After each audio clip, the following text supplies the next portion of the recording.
lihat itu Divine, tapi lo lihat kejadian derajat teman-teman. EVOS di sini, EVOS di sana. Teriakan bersama-sama. EVOS. Dan itu dia. Lihat gimana pergerakan dari EVOS Divine. Berhasil mencetak momentum tapi sayang Abbas jatuh knockdown. Masih ada Emgat mencoba dengan charge booster ya. Charge lagi. Langsung di charge lagi. EVOS di sini, EVOS di sana.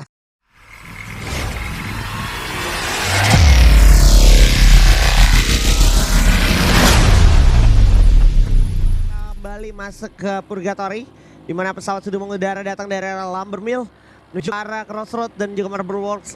By the way, Crossroad bisa jadi opsi juga untuk beberapa tim kayak Satu Esports. Setahu gue juga main di Crossroad atau bahkan kayak oke, berarti benar seperti yang asumsi awal gua, Dewa bakal mungkin dia jalan dulu ke pinggir-pinggir ski, abis itu karena pesawat juga kayaknya terlalu jauh, dia nggak mau langsung maksain kayak kemarin apa yang Dewa mainkan. Dewa kan benar-benar ngirim 2 orangnya bahkan itu ke pinggir pulau Mod House, dan di Mod House-nya sendiri sepertinya EVOS gak bakal menemukan halangan karena Jaslux ternyata juga agak ngalah. Dia bakal ambil ke sekitaran Crossroad dan dilepas quarry-nya, Mountain Villa-nya untuk Onyx dan juga teman-teman dari Vesaka atau semangat. Oke, dan bener aja Marble Works bakal diambil EVOS.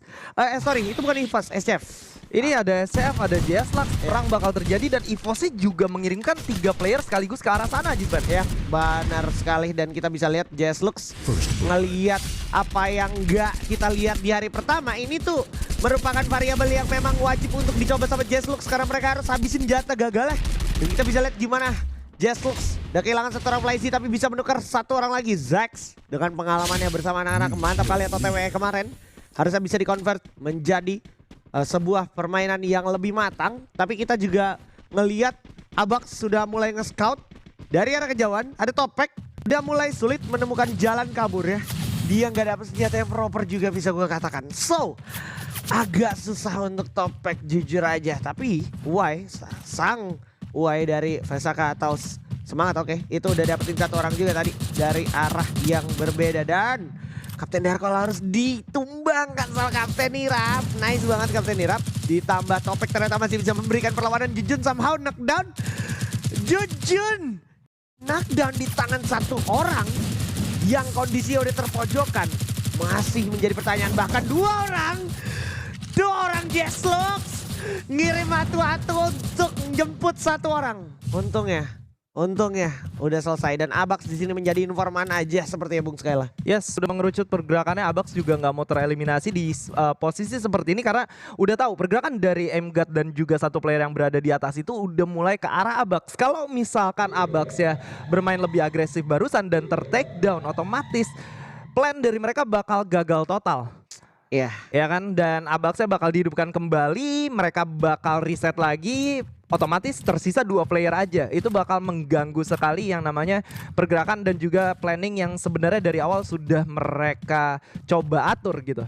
Yap, betul sekali. Dan kalau kayak gini sih, nah gue pengen lihat ya, karena tadi gue sempat lihat contekan bakal ada aksi di sekitaran pinggir Marble Works, yaitu anak-anak dari SCF paling fun atau IRF. Welcome IRF ke skena kompetitif Free Fire, dan ada Valts yang juga sebenarnya 1, 2, 4 aktif tapi nggak dia pakai. Dia lebih milih mau coba nge-decoy dulu dikit gitu, tapi nggak menimbulkan impact yang bagus juga ternyata. Dan chill sih, untungnya dia double pick sama. Karena kalau enggak itu agak lumayan beresiko. Uai juga tadi udah memberikan cover yang cukup bagus menurut gua. Membuat seorang Chris juga di belakang akhirnya harus dia berlindung dulu di balik glue ya. Betul, harus coba untuk sembunyi dulu, melakukan medikasi dulu, tapi pergerakan dari Uai dan kawan-kawan seakan-akan gak ada intensi untuk mengurangi kecepatan mereka, melakukan regrouping, justru mereka bergerak lebih agresif lagi. Ini menjadi satu hal yang cukup normal karena mereka sendiri udah berhasil dapetin 3 poin eliminasi kali ini. Sementara tembakan demi tembakan juga sudah mulai dikeluarkan. Pergerakan mereka jadi lebih ngeri lagi, tapi sayangnya Panzi dikembangkan lagi dan lagi ya juga. Ini dengan kondisi yang agak jauh ya. Itu Panzi harus jatuh knockdown. Kondisinya dia lagi kalah kontaknya. Kenapa bisa kalah kontak gitu lawan UMP? Apa emang langsung kena crit atau enggak? Karena kita nggak dapet sorotannya. Tapi yang pasti bisa gua katakan semangat oke di sini memang nggak ada tensi buat kalah gitu. Ya. Cuman sayang aja tadi gue nggak ngeliat itu momen si Panzinya kepiknya gimana. Ya memang kadang kita suka nggak aware sama orang yang baru turun tiba-tiba gitu kan, Iya, iya, langsung iya, iya. dihantam habis-habisan. Apalagi kalau misalkan peluru pertama dan kedua UMP itu udah pala, biasanya 3 ke 4 itu bakal kepala lagi gitu Iya kan. iya. Gue sih ngeliatnya itu sih udah nggak mungkin kalah punya tuh. Oke, semangat gitu. Harusnya. Tapi kita lihat sekarang Vagos lumayan terdesak, terpojok, dan udah diberikan semua resource yang ada. Agak susah untuk melawan. So tim Vagos harus kandas begitu aja, memulai 2 game dengan tidak terlalu bagus. Walaupun tadi lebih survive lama ya kan, tapi kali ini memang belum bisa bicara banyak Vagosnya di Purgatory. Udah tercatat 2 hari berturut-turut Purgatorinya Vagos gak gitu bagus ya. Ya, dan justru berbanding terbalik dengan JS Lux kali ini, mereka berhasil melakukan satu fight di early game yang cukup baik menurut gua. Benar. Mereka sempat kehilangan 2 playernya memang, tapi berhasil dihidupkan kembali, dan keputusan mereka untuk bergerak ke bagian sisi yang lain yang dimana mereka sudah tahu kalau mereka bergerak ke bagian atas lagi mereka bakal bertemu dengan EVOS Divine. Mereka mundur, egonya diturunin, dan EVOS Divine-nya pun cukup respect dengan keputusan dari lawannya. Sebenarnya bisa aja kejar-kejaran tadi. Bisa banget, tapi nggak dilakukan juga karena memang ini kita main di Purgatory, kita main di map yang ngasih lu kesempatan untuk bermain dengan tempo selambat-lambatnya. Betul. Gitu kan, jadi lu nggak punya alasan untuk maksain momentum dengan resources seadanya. Ya, apalagi tadi kita lihat juga Abak sama Emgat kan looting cuma di Tayo doang tuh, di Tayo OTW menuju ke Crossroad gitu ya kan. Jadi sisa 2-nya Gedai sama si Ray-nya itu main langsung ke Mod House untuk mencari resources sebanyak-banyaknya. Nah, tadi pertanyaannya Bung Surya, Bung Skyla, dan juga pertanyaan gue pribadi kayak Brasilia nggak ada yang ngisi, udah hari pertama kemarin BTR nggak kesana gitu ya kan. Sekarang masih akan tetap coba diambil sama tim-tim yang memang mau main taktis aja. Satu esports dan juga TWE yang kita tahu TWE sempat nyambangi field dulu, tapi habis itu dia kembali ke default permainan dari TWE yang memang mirip-mirip kayak Begatron juga gitu. Betul. Ya kan. Langsung pergerakannya cukup cepat yang pertama, dan biasanya mereka coba kalau nggak bisa main bagian belakang untuk di-clear, mereka bakal coba untuk cari kompon yang paling aman untuk defense. That's it. Itu dia. Dan ini dia kondisi dari arah Marble Works yang udah nggak bakal diselimuti zona selanjutnya. Nah, dari arah Marble Works yang udah nggak bakal diselimuti zona selanjutnya. Nah, udah bakal lumayan riuh ramai karena Onyx Olympus juga udah mulai masang setup. Mereka cenderung untuk melakukan penyerangan. ARF udah kehilangan 2 orangnya, Cuake dan juga Chilzy. Harus kandas gitu aja deh, tambah topeng gitu. Susah banget untuk anak-anak dari SC paling Spanten dia harus kandas gitu saja. Sisa, oke, semangat kali ini, tapi masih dalam pantauan seorang Jack yang kita tahu kemarin sempat juga mewakili pro player di ajang Elite War, dan sekarang kita lihat gimana Gardu menjadi lini depan yang harusnya bakal membuat momentum masuk menuju ke arah tower milik. Oke, semangat. Kita bisa lihat satu tembakan yang cukup berarti mendelay pergerakan, tapi demikian juga backup yang dilakukan oleh seorang Kiba. Bagus banget Kiba menciptakan momentum untuk teman-teman yang membuat kondisi semakin nggak menguntungkan untuk Oke, semangat.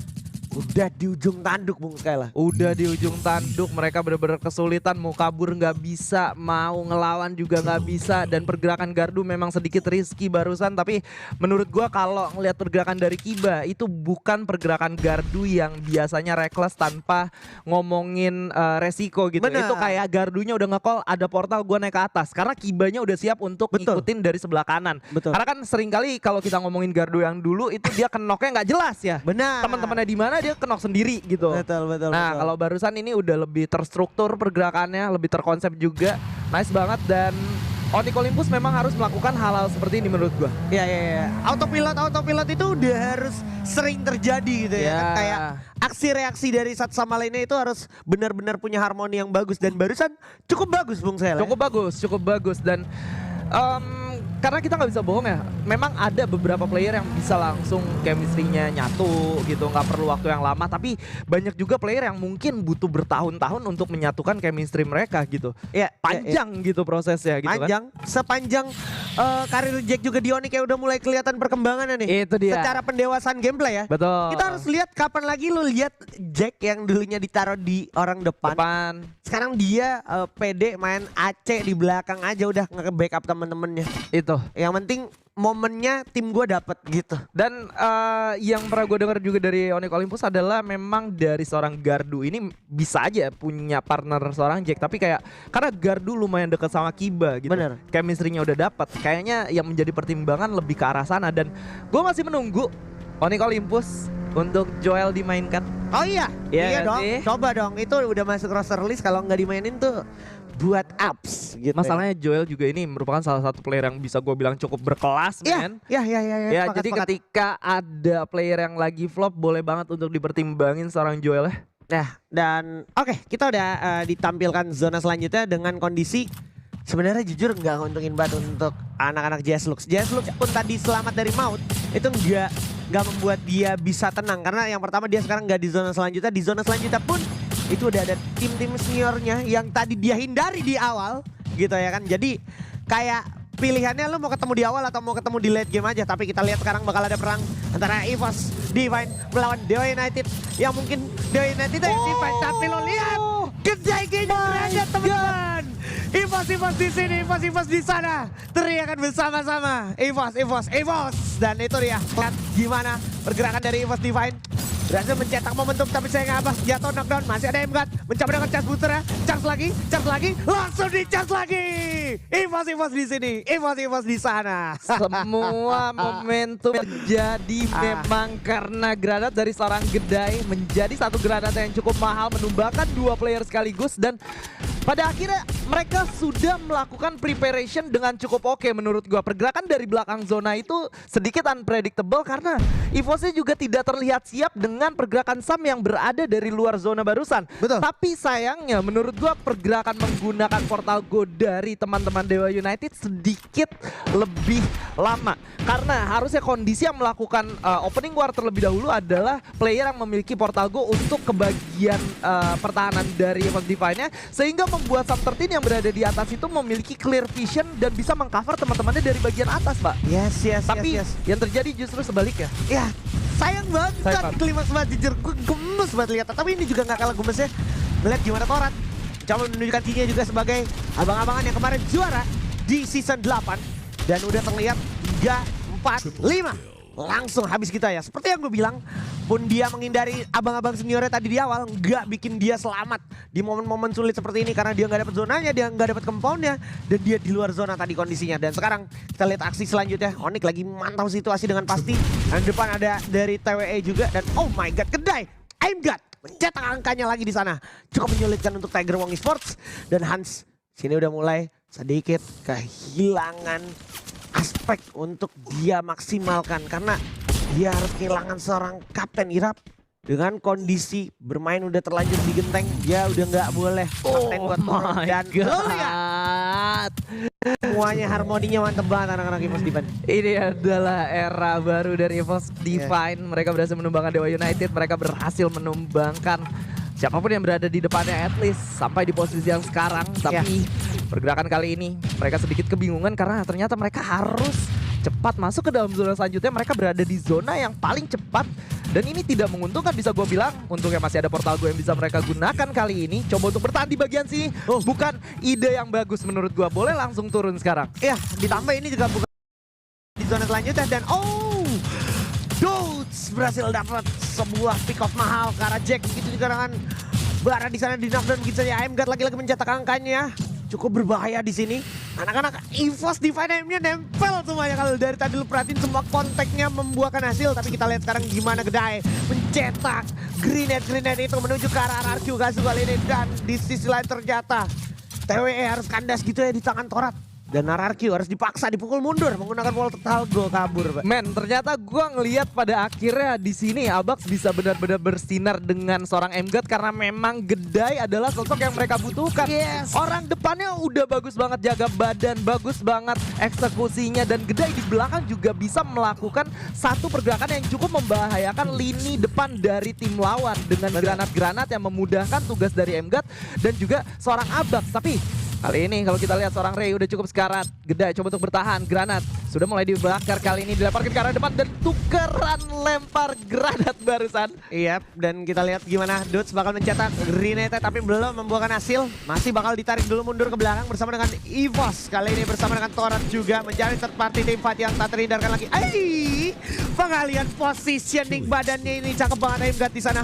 Berhasil selamat dari tembakan-tembakan Party. SPD dan juga Woodpecker milik Razor dan juga seorang Dudes. Razor berhasil 2 angka dia dapatkan, tapi kita lihat gimana Abai sekarang masuk menuju ke jantung pertahanan dari anak-anak Torrent. 2 lawan 1 bakal ada double pick saat lagi, tapi satu-satu masuknya menuju ke arah Abai.